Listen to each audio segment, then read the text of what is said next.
Hello and welcome to this episode of Online Store Success. I'm so excited to have a very special guest today.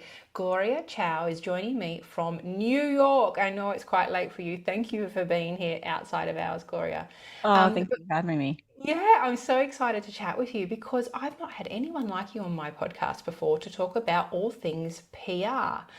Now, I know on your website it says that you help small businesses go from unknown to being seen, heard, and valued without ever paying for ads or agencies. And I know that will be so appealing to so many of our listeners who are currently either not doing any kind of PR at all or probably spending a fortune on Facebook ads or similar and thinking, okay, what else is there? How else can I get my name and my brand out there? So I think this is a great conversation to have, a really timely conversation to have. And thank you so much for being here. So why don't you tell us a little bit about you? Because I know you have a really interesting background where you were actually a diplomat. So how on earth did you end up here helping small Yeah. businesses with their PR? Yeah, it's definitely a non-traditional thing. I'm not your typical PR gal. I always say this because I've actually never worked a day in my life in any agency, PR or marketing. So being an outsider to all of this and not having any PR contacts, not having journalist connections, I kind of just hacked it on the outside and kind of made all the mistakes. And that literally became my advantage because I realized, wow, this industry, it's really gate kept. And no one has ever made PR. I'm talking about organic earned PR, not paying or giving an influencer Mm-hmm. thousands of free product with no. I'm talking about like getting into like an Oprah's favorite things or getting into a shopping guide. That's really powerful PR, but no one's made it accessible because the agencies want to charge you, 5 to 10K a month for, 6 to 12 months retainer. And so, of course, for a lot of people, this is either not talked about and overlooked, and product people think, well, it's not accessible and available to me. So what options do I have left? Farmers markets, blogs, right? Pay to play or social media. Yeah. But I truly believe that PR is the most powerful marketing activity for a product founder because it simultaneously gives you that traffic, those sales, that credibility, and it gives you that SEO, which we want in this day and age. We want that SEO. Mm. We want the domain to signal that we're a reputable brand and they are looking at the backlinks that you have from trusted sources like being on a podcast, like being on a Forbes or a Refinery 29. So we're going to get into all of that. I love that. I love that. And this is timely for me because I've been working on my own SEO in the background. And I, for those in the SEO world, cannot get past a domain authority score of 4. And it feels like the more work I do, the lower that score gets. And I know backlinks is a huge, huge piece of getting that up. And I am thinking about how can I get PR, what podcast can I go on, and so on and so forth. So I think that the tie-in with the SEO is a really important thing to note as well. So tell us a little bit about what exactly encompasses PR for a product-based business. Yeah, it's kind of muddy, right? Because we always get like raise your hand if you get those scammy DMs. I'll get you featured in some random arbitrary thing. That's not what we're talking about here. Yeah. We're talking about that organic earned where you're not paying someone. That's an ad basically. But there will be a lot of PR agencies telling you that's PR, but that's not what we're talking about. PR is very powerful when it's earned because when you're paying for ads, when you're doing social media, that's marketing, that's your industry, that's you talking about you, Mm. right? But PR is your industry talking about you. And so that's really the credibility, the stamp of approval that we want. And really from a product point of view, if you are an indie brand, that's the number one way to convince your customers that you're just as good, if not better, than some of those big box brands, because that's what people are doing, right? They're thinking, looking at your product and looking at another product that's similar from another brand, what's going to make them want to buy your brand? And PR is often the point where they can make that decision because it's been vetted by a journalist, it's been reviewed, and it's been recommended. I love it. It gives that credibility piece, that social proof. Like, this isn't a paid advertisement. This is someone vouching or sharing your product. It's so powerful. Yeah. I know when I had my fashion brand, and through the hundreds of e-com owners that I work with, that just the idea of even trying to tackle PR themselves is just overwhelming. And so what they usually do is either don't do it, or they'll go and investigate with some agencies who will often be quoting $10,000 a month, $7,000 a month, and make you sign up for 6 to 12 months. And I've even had clients that have done this, that have engaged the services of these PR firms and found that they weren't particularly happy with the results. What they found was these agencies were just basically handing out free product to influencers. There was none of this earned media or anything like this. So for a lot of people, they're just like, oh my gosh, this is just so confusing. I don't even know where to start. What would you say to the smaller, middle-sized, product-based business listeners tuning in right now? Like, what's one of the very first things they can do to dip their toe into the world of PR? Yeah, first of all, it's totally normal for people to be like, I don't know where to start because again, it's been gatekept by the industry, right? They don't want you to know. But at the very core of it, journalists love discovering indie brands. It's actually what makes them credible and ethical. Think about it this way. If journalists are always constantly writing about the same old, we're probably going to stop reading from them. And so we're actually doing the journalists a big favor by making ourselves discoverable because we love as consumers, and especially in this day and age, to buy from independent shop owners, right? Especially now, we don't want to buy from the big legacy brands. I want to know who's behind this product. So we're actually catching a perfect wave of this, and there's no better time to be a product owner than right now.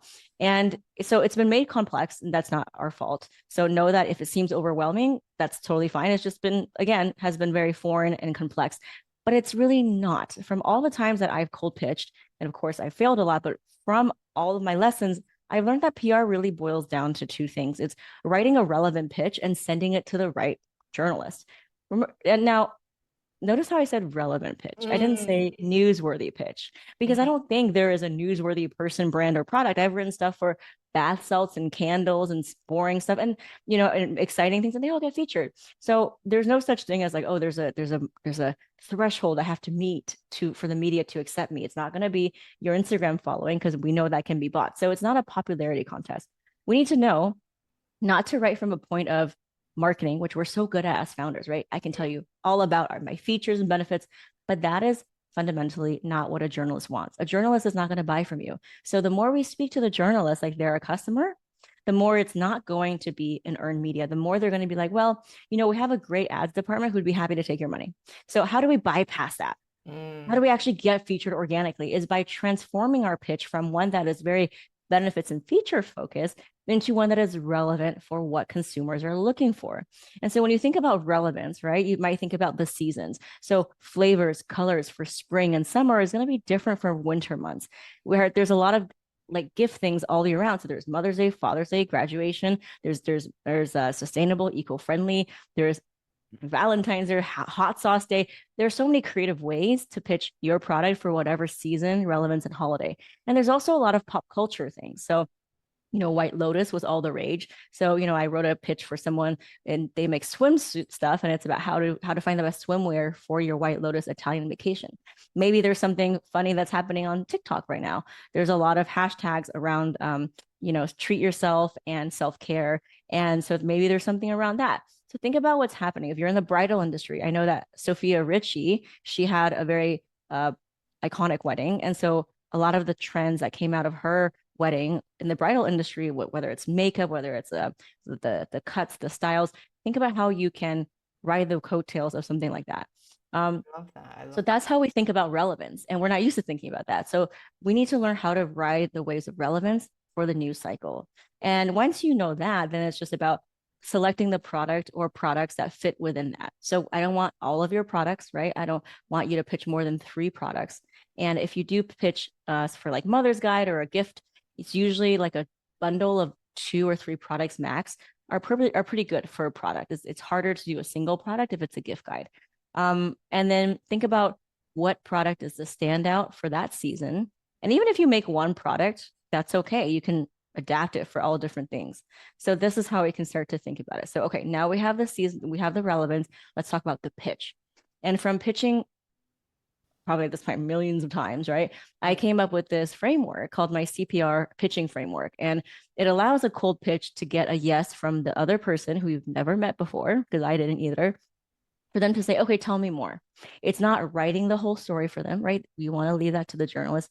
It's giving them an idea of a possible story and saying it in a succinct way that they can do something with it. So usually if you want to get into a gift guide, you start with the subject line of the email. And the subject line needs to be very specific and relevant to what it is. So the subject line should not have your name, your company name, or the word pitch in it because you're wasting valuable real estate.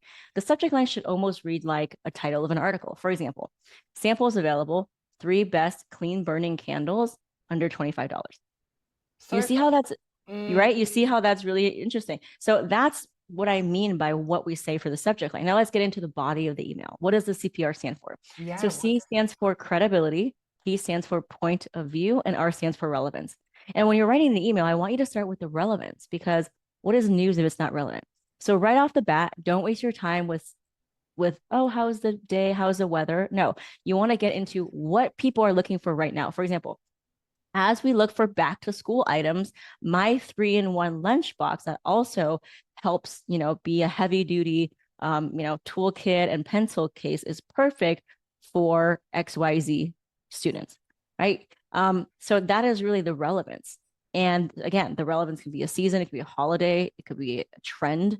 And then you want to get into the P in CPR, which stands for point of view. And I usually like 3 bullet points. So more like product specs and views on why your product would be perfect for that relevance that you have said in the beginning of the email. So this pencil box is perfect because 1, it's great for autistic kids. It's really sensory, like, well, whatever that is, right? It's made from clean, non-toxic materials. We give 10% back to fun local initiatives. And then you want to conclude with the C, which is the credibility. So 1 or 2 sentences about, maybe if you've gotten featured, if you have are a farmer's market favorite, if you've sold out before. And you don't have to have a lot of credibility in terms of media contacts, but just 1 or 2 sentences. And then you want to have a hyperlink so they can find out more. What they don't want is this huge blurb with 5 paragraphs about your founding story. If it's interesting, give them 1 or 2 sentences and say, to find out more, click here. For more photos, click here.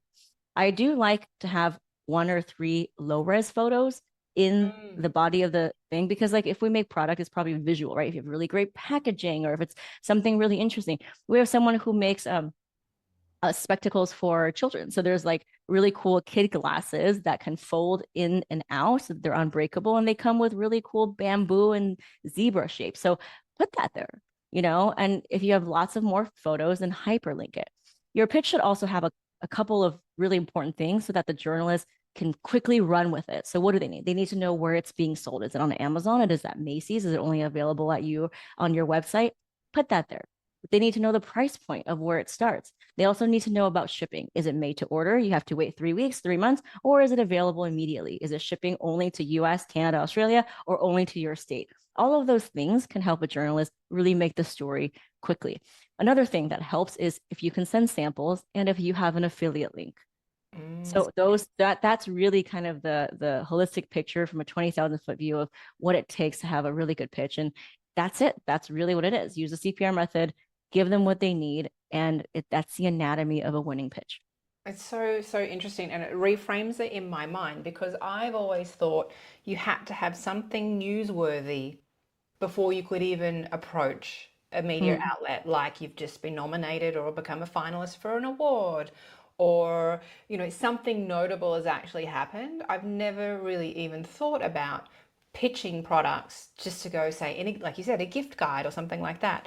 Um, I know when the only media that I got in my fashion brand was when I reached out saying, "Hey, I've just been nominated for this award, or I'm a finalist in this award," and I was so surprised at how easy it was to then get featured because, as you mentioned, these journalists they're often looking for other different types of stories and interest pieces because they can't just keep reporting the same stuff. People love a good news story as well, I think too, Mhm. where they're tired of all the doom and gloom and give us something that's happening that's really interesting.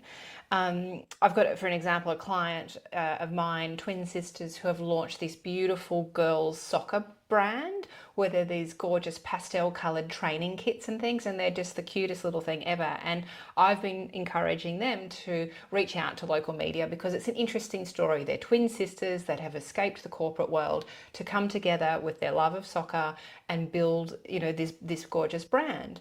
And I've been keep saying to them, but you've got to do it quickly. You've got to do it now because it's new, and it won't be new forever. And then the story will be gone. But I love that this reframing, as you say, no, it can be. It doesn't have to be because it's only just this one little blip No. in time. You can make it relevant depending on the time of year, if Yeah, it's stock has been evergreen. enrollment starting and things like that. So it's a really great reframe. One thing I know that people will be sitting there listening, thinking, okay, I've figured out my pitch, and that CPR is awesome, and I'll definitely link in the show notes to your website where they can learn more about that. But how do I know who to send this to? Like, which media outlet do I even begin, and how do I find their details? Yeah, that's a really good question. So we talked about PR, it's writing a relevant pitch and sending it to the right person. So the CPR method helps you write the pitch. Now let's talk about the second half, which is who to send it to. And Mm, it's not going to be, editor at NewYorkTimes.com or some, info at, it's going to go into an internet black hole. You want to find the specific writer that's covering that beat. So it could be the food and wine writer. It could be the wellness writer. It could be, the local news reporter. But if you have a product and you want to get into like a gift guide or a shopping guide, then you want to look for the word commerce writer or shopping writer, because those are the writers, editors, and journalists with, if they have that in their name, it means that they're responsible for recommending products to their people. got it. Right. So any type of product. And there's a couple of ways you can start to compile your own media list. And obviously in my program, we have a database of 100 different niches, but you can also use tools like perplexity.ai, which I love. It's a free tool. It's better than Google. And you can simply do a search and say, I make these XYZ, we have someone who makes a clean burning candles with interesting flavors of the Far East. You can say something like, my candle is this price point, this is what it is, and here's, what are some of the gift guide, buckets that would be suitable for it. And then it'll give you all the answers. And then you can then ask, well, out of these gift guide features, what are some of the magazines that usually do this every year? Because these buckets of gift guides are evergreen. They just kind of update it every year. So some of the ones that are like usually always going to be written about, like I said, Mother's Day, Father's Day, graduation, gifts for moms. But then there's also like, stocking stuffers and low cost gifts and last minute gifts and premium gifts. So if you make something that is over $200, $300, and if magazine doesn't ever write about something that's premium, not to pitch for it. And Perplexity can definitely help you with that. But you can also start to create your own media list by installing a Google News Alert. So it's free. You type in the Google search bar, Google News Alert, and it pings you with all the articles written about in your industry.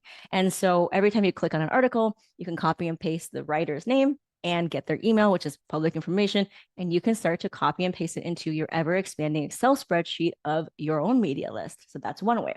So we talked about Perplexity, we talked about Google News Alert. The third one is sign up for Help a Reporter Out, which stands for HARO. And so that is a site that a lot of journalists are looking for people to interview, experts from all fields, and you can sign up as a source. And if you do see something that fits your area of expertise, you can respond right away. So that's the third one. The fourth one that's similar to HARO, it's called Source of Sources. So you go to www.sourceofsources.com. And he compiles all of the journalist requests for that day, just like HARO. It's another way. And the fifth one that I've been talking a lot about in my program is Substack. So Substack is a private blogging platform where journalists, especially freelance writers, are using to tell their subscribers, here are the 3 assignments I am writing this week for Real Simple. Here's what I need for Forbes. Very specific. The turnaround time, they tell you exactly the deadline, exactly what they need, and give you their email contact. And we have people getting featured in like 24 hours just responding to these Substacks. So those are all of the ways that you can start to find out what journalists are writing. I love that because my first place I'd go and probably try is LinkedIn or Google, and that's so that would be a very slow, painful way to do it. So that's incredible, and we will link all of these websites and tools into the show notes as well. And I didn't even think about the Google alerts, for the journalists. That's it's so great, and I loved that when you were talking about pitching to these journalists that you don't have to write the entire article. You're just going to them with an idea or a concept and saying, hey, how about this? If you would like more information, then we can chat. You don't have to actually have this full crafted PR release ready to go. It's about making that initial contact and getting that initial interest and then taking it from there. Yeah, you can write a press release. That's your own that's your own media, right? That's your own like publication. And Mhm. press releases are really great, but they're not cheap. And I would only use them if you are really doing something that's new in your category. So if you have secured a very famous partnership, or if you have, some really big spokesperson, or if you have like a report finding, a lot of beauty people they do their own like clean beauty surveys. If you are the first to make a formulation or bring a technology for Korean skincare into the US, those are the types of things I would write a press release for. Or if you've like secured funding, for example. But I wouldn't do a press release for every single time, right? Because they're not cheap, but it could be really good to protect your IP and to state that you are truly the first in your category to do that. So they're not they are useful. It's especially for something that is like a time sensitive announcement. Now, in terms of contributor thing, there are such a thing as contributor articles. So there are platforms like an entrepreneur or other things that you can apply to be a contributing writer, but that's different than what we're talking about. Those contributing pieces usually are not gift guides, and they're usually not like product recommendations. Got it, got it. Okay, so interesting. I'm learning so much. I feel like I need to go back and watch the replay of this and take some notes down. That's so great. For those that are thinking, yes, I've got the perfect product for an upcoming, say, Christmas guide, how far out should they be pitching these media outlets? How quickly? What's their sort of Yeah. timeline usually look like for journalists? Yeah, so we're talking about digital here, right? Mainly because there's a quick turnaround time and there's SEO.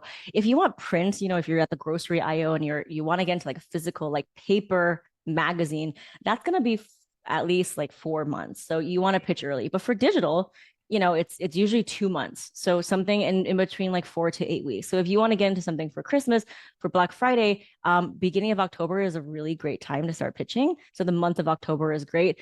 So I would say anywhere from 4 to 6 weeks before that major holiday. But don't forget, there's also last minute Christmas gift guides, right? Raise your hand if you've been the last minute person. So if your thing is ready to ship, if it's a digital thing, like that's a great last minute gift. And there's also gift guides written about where to spend your Christmas gift cards. So the reason why I say all this is that a lot of times we as founders, we put so many invisible barriers between what we want, right? We're too late. We're not ready. Oh, people don't want this. And I'm telling you, I'm busting all those myths. You absolutely can get featured. There are so many opportunities. There's a blue ocean of opportunities for you. I love this. I mean, it's opened up a whole new world to me, honestly. Where do you think are some of the places where product-based owners make the biggest mistakes when they go and try and get featured? What are the things that they should be avoiding doing? Yeah, well, so the thing that they make the biggest mistake is they don't follow up. And journalists actually depend on you to follow up, and they get hundreds of different pitches. Sometimes we need to stay top of mind, and a lot of the people that actually get featured just follow up. Now, there's an etiquette to this. Don't follow up every single day. What you should do, and this is a pro tip, is install an email tracking software so that you can see if your emails are being opened. Because a lot of times we make a big drama in our head, oh, this journalist hates me. It's like, well, maybe they just haven't even opened it because they're on vacation, Yeah. So get those analytics. If the journalist is opening it multiple times, they're not responding, it means that they really like it. They just don't have a place right now in their editorial calendar. But that's a great way to follow up like once a week, up to 3 weeks. And instead of saying, hey, following up, hey, following up, hey, following up, there are a couple of ways that you can follow up. So the first one is compliment, right? Say, hey, I loved your roundup of the best, organic skincare for new moms. I actually bought one for my friend. She loved it.